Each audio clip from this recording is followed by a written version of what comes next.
Alam mo ba kahit Christian na, hindi pa rin madalas magbasa ng Bible. Be honest. Kasi binabasa natin yung Bible natin about sa feelings lang, sa pakiramdam lang. Ayoko magbasa ng Bible ngayon kasi nakakatamad. Naantok ako. Gusto ko magbasa ng Bible ngayon, mukha kasing enjoying. Marami kasing kasama. Paano pag mag-isa ka na lang? Hindi yan yung hinahanap ng Panginoon. Kung sa pakiramdam lang tayo magtitiwala, magpe-pray, magbabasa ng Bible, tayo ay lukewarm Christian. The heart is deceitful above all things, desperately wicked.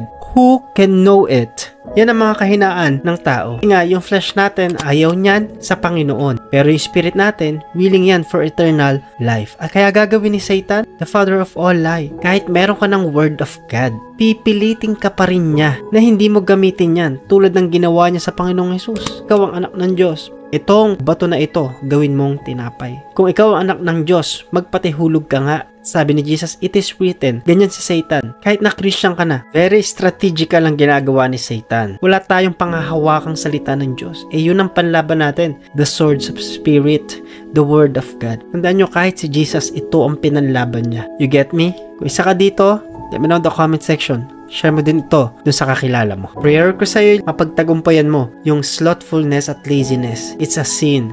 Pick up your Bible, read the Word of God.